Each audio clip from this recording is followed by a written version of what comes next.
and a blazer. But otherwise, and then of course, 21 years you have to be in order to gamble. But I expect you are about 21, are you? Yeah. But we're not gambling. Please come in. Yeah. Please go into the next room. The door will open automatically.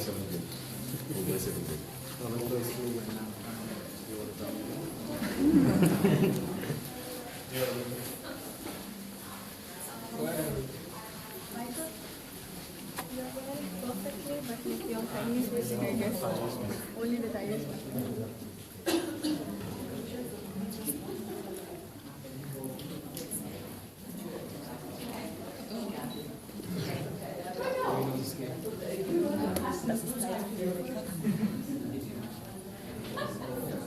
Okay. Well, here, don't go too far. Come on. Come on in. Don't rush too much. Here, I showed you this gentleman, he looked rather portly and, important. He called himself the King of Baden. Rightly so, he gave so much money, of course, to the city of Baden-Baden for the different endeavors. But the tables that we see here, he introduced into the casino in Baden-Baden in those days, 1838. So there are these double roulette tables. Of course, roulette in those days was only 18 numbers, as you see. Whereas nowadays, of course, I will show you in a minute, the French roulette table. These tables are not in action anymore. They're literally just there to show you what the gambling was like in those days. They had much more roulette, no card games in those days. So it was simply this particular kind of French roulette.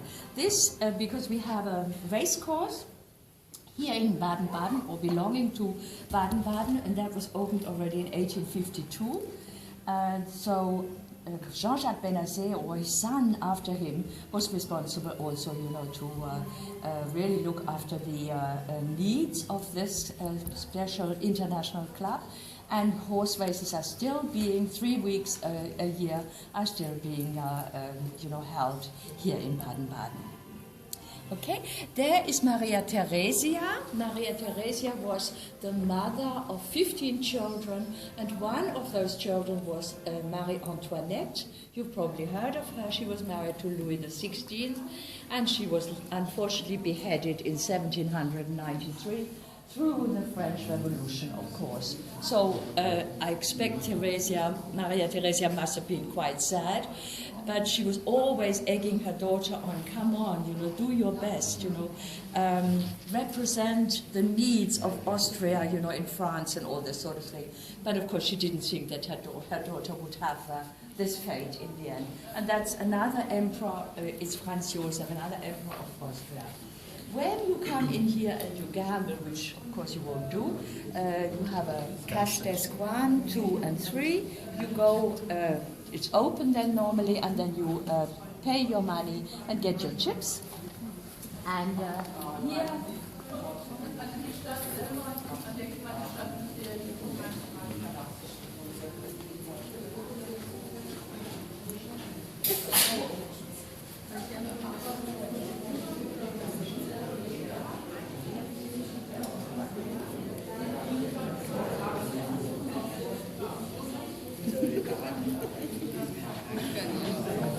These are nowadays the French roulette tables. In other words, after the war, when the casino here opened as a casino, because when the Benazets built it and had finished it in 1855, those were representative halls, representative rooms for balls, for evening soirée, and it was only after 1950, when the casino, after the war and all this sort of thing, the casino was opened again, and then it was the more modern French roulette, which is a single zero game, and you have 36 numbers.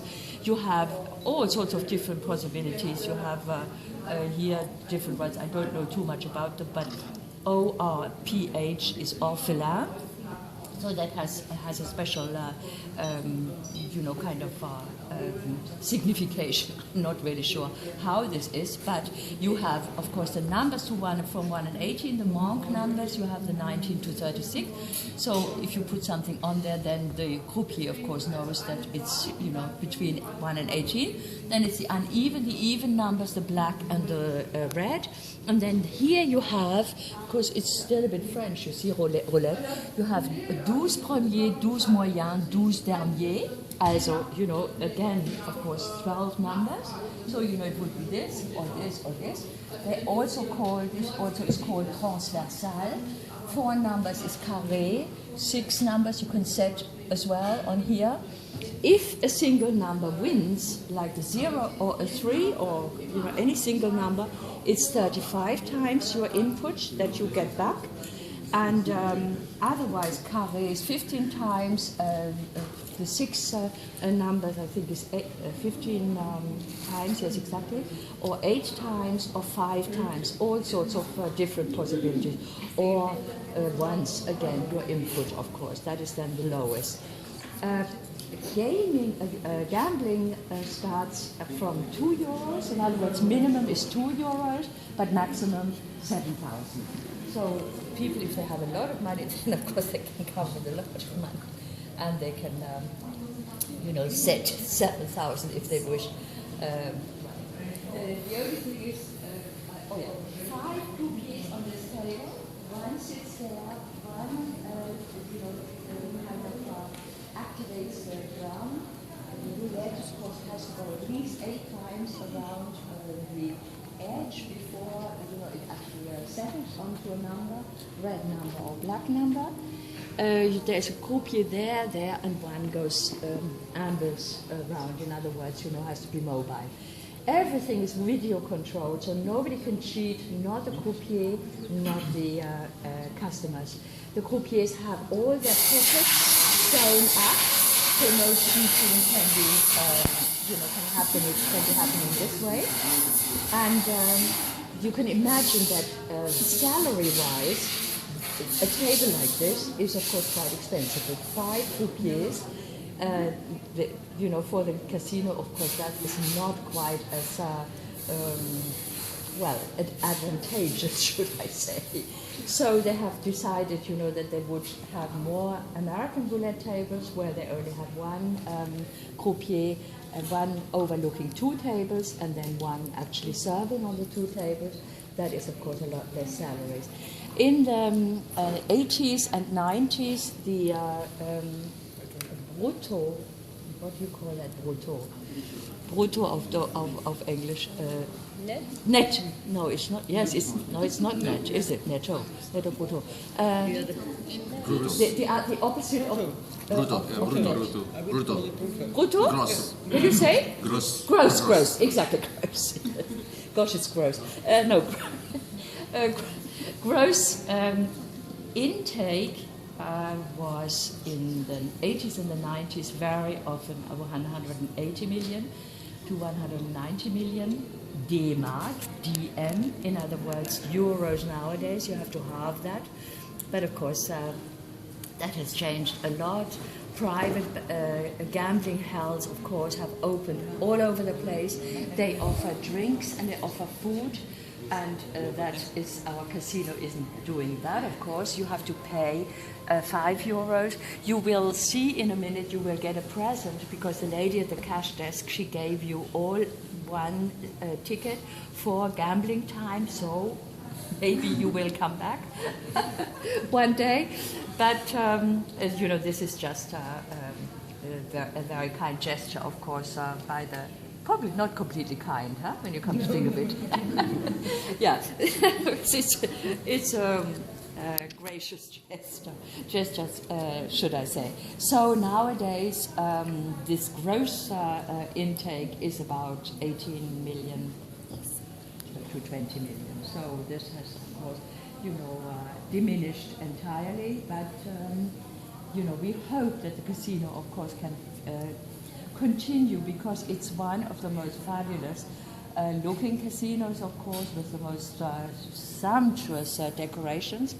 We are standing here at the Winter Garden because it's dedicated to Marie Antoinette and Louis XVI. So, you know, the Benazés, who were French, of course, were more or less used, of course, to, how shall I say, to, you know, opulent decorations, and they really felt that this casino had to be made in this way.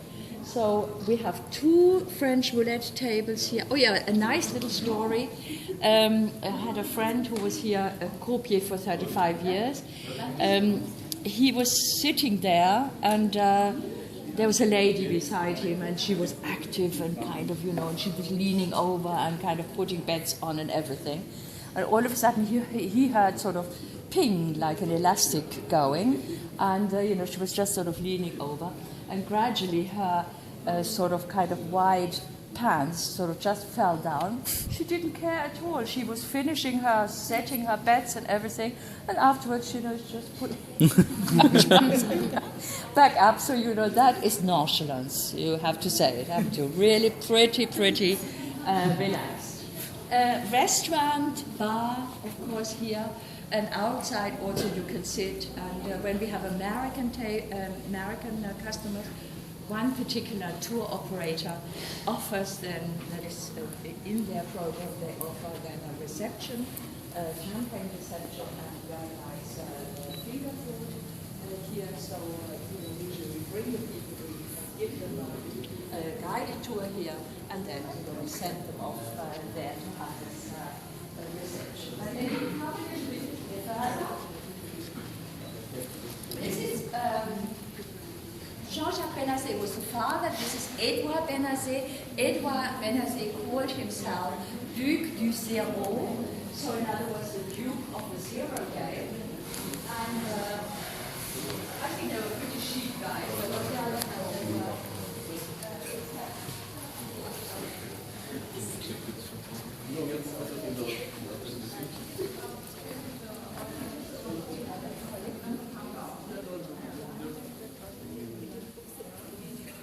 No. It looks very French. Yes. No. You have arrived here in Baden-Baden, and Baden-Baden is on the, when you're looking from down below, from Offenburg, Baden-Baden is on the side of Offenburg. Yeah. So we are in fact here in Baden-Württemberg and not in France. France is directly across the Rhine, and it's about 15 kilometers from here, the nearest village. So the reason why your question is obviously because the reason why the Benazés came in the 19th century, the Baden family, the Margraves of Baden, Dukes of Baden, they were intermarried with all sorts of different royalty. And one daughter was married to the Tsar of Russia, Alexander I. The second daughter was married to a Bavarian king, and the third was married to a Swedish king. Okay. And their brother, Karl I, became Duke of Baden, and he married the adoptive daughter of Napoleon Bonaparte. So Stéphanie de Beauharnais, she came here in about 1830, and you know, that was already, you know, pretty sort of French-orientated, and Baden-Baden, since it was so close to France, always had the tradition to have a whole lot of French people coming here. But the most important thing is really that for 50 years, the French army presence was here in 1946. They arrived here in 1945 first, and 1946 a big number of the French army at one time until right to Offenburg too. Mm-hmm. Huh? You had them too, didn't you? Yeah. So not that long. So you know, we had the third of the French army was stationed here in Baden-Württemberg. And right down to Offenburg, I think Freiburg too, huh? Didn't they? Didn't Freiburg? Yes, but not so many. No, not also no. in Lahr and yeah, Lahr, of course, yes. And so that's why we have had a Canadian airport here, and the French only left after the wall came down. Do you remember our wall where the two Germanys, were separated and then put together? Yeah, World War II. No, it's called war. No, Sorry, what did you say? No, the wall of Berlin. World War 1989. 1989, when the DDR, the German Democratic Republic, of course, was dissolved, and then, of course, Germany was again a whole country. And after that, the French went from here, from Baden-Baden. The last French went in 1999. So it was a long time that they were here, and that was, of course, French-orientated. They, first of all, when they came, they had culturally a lot to say because they were the occupiers. So they brought Baden-Baden out again into culture. They, for instance, opened the theater again. Naturally, they opened also here the casino again, and So really, I think Baden-Baden has from old times being quite French-orientated, and older people will rather speak French than English, I would say. Older people will speak exactly. There is the American tables here. So those are exactly the same, 36 number, single zero. The Americans always say, my goodness, you have a single zero there. We have a double zero there.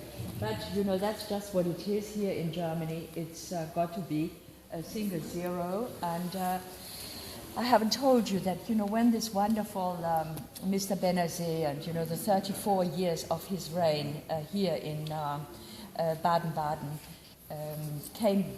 No, I don't... I've forgotten what I wanted to say. Excuse me. Well, it came to an end, of course, yes. It came to an end, unfortunately. Probably they would have stayed forever. But it came to an end when, there's going to be some gambling instruction now, I believe. Do you have to learn? Müssen Sie lernen oder er? Es lernt keiner, ich bin zur Kontrolle da. Zur Kontrolle. So this is a control. It's control. So do you have to, können wir das gerade gleich mal fragen, ist es nur, dass alles in Ordnung ist mit dem... Ja, klar, die Maschine warten, gucken, ob Schüttungs drin Ah, yeah. So it's just a technical inspection that, every table, of course, has to have. Yes, in 1872, the reason why they went, of course, why they sort of didn't feel welcome anymore, it was Napoleon III had declared war on Germany in 1870, and William I and Bismarck, of course, Otto von Bismarck, of course, went into battle, and they subsequently then got, in France, they got Alsace and Lothringen, so Alsace-Lorraine, onto the German side, and the poor people from Alsace, of course, went back and fro several times. So in other words, for 40 years they were German, and then all of a sudden, after 1918 they were French again, and then for 4 years So really, they consequently are a very strong people.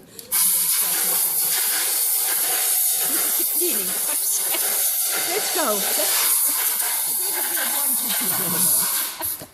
Otherwise, you're going to clean us probably in a minute.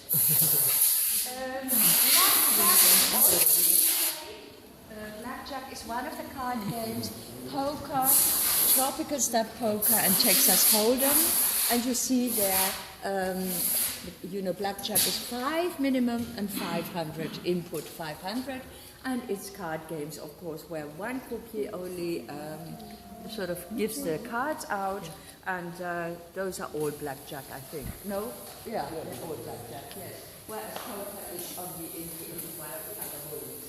The usual room that we have here is the room of the 1,000 candles. It's called the Florentine room, and in 1855, when this part of the casino was opened, then of course it was all candles, and these wonderful candelabras had to be brought down in order to light the candles, of course. So quite a undertaking, when you come to think of it nowadays, with just at the flick of a switch we can put it on. But this room is also used as a concert room, kind of an entertainment room.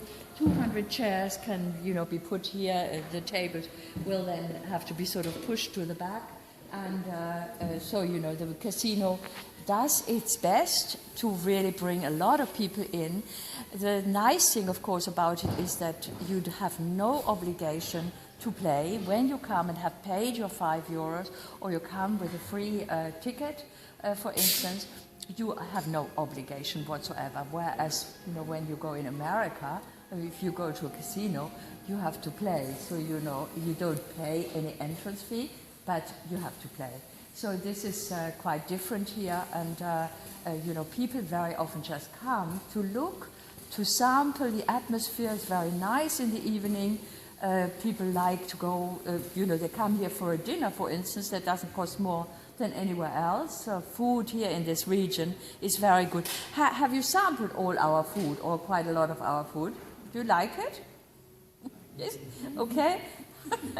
Because, it's probably a little bit, Baden really has very, very good food. We are so close to France and to Switzerland, and, I think, our cuisine is really very good. But anyway, we'll go into the other room. Yeah, that's what I wanted to say, the croupier that has the kind of rake, as you call it. You can see when you sort of just look at a game.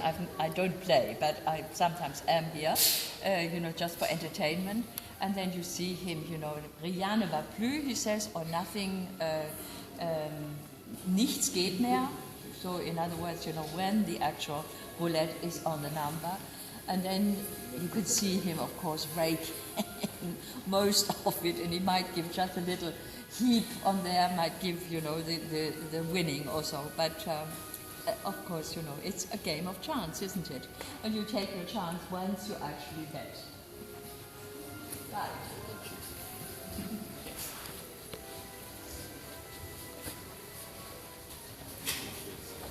There's a poker table.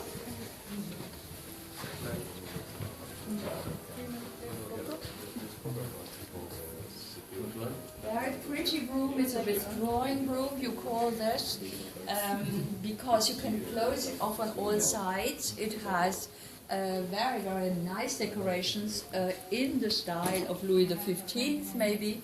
His mistress, of course, Madame Pompadour, there on the picture, she gave him hell, and she, of course, was quite dominating. And so, really, since he was a very weak king, of course, I think she had a whole lot of the reign in her hands. But, he had several mistresses, of course. But he was married to Olga Leszczyńska. She was a Polish princess, and her father, Stanislaus, later on became then the Duke of Lorraine. And Idancy, and has beautiful, if you ever get to Alsace maybe, or Lorraine, you will see, that's a very marvelous place, very beautifully old-fashioned buildings. Anyway, let's go here.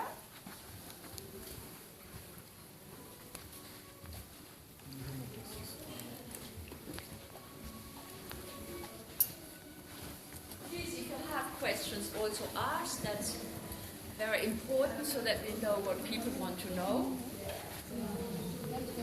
Again, American roulette tables. I said one croupier there, and then one croupier for both tables. 7 numbers, 7 colors, and 7 players, for 7 players. And the reason why the guy was, kind of why he is the technical staff, is because the croupier here can sell chips. The chips are here, and he can sell the chips, and I expect the money goes in there. And this is unusual. The other French roulette tables, of course, you have to buy your chips at the bank. Yeah. So if nobody has any more questions, then we go through the smoking part. I mean, very reduced. This used to be smoking absolutely everywhere. Now, of course, it's not allowed anymore. And as soon as they closed off all smoking, they realized that after 3 months, 30% of their customers fell away. So this is when they decided that they would certainly have a smoking room again, which is mainly card tables, I believe now. I'm surprised because I think it's not only card players, card gamblers that smoke. I think, you know, smoking and gambling, I think maybe go together. But people can always go on the terrace to smoke. Of course, they can go out the door and smoke. So naturally, it's not really very much. And on top of that, when you then go through here now and you smell this awful smell, we were all inundated by it. Of course, all of us really. Do any of you smoke? Many of them. Young people, yes, exactly. We can't tell you that it's bad for you. You're too old.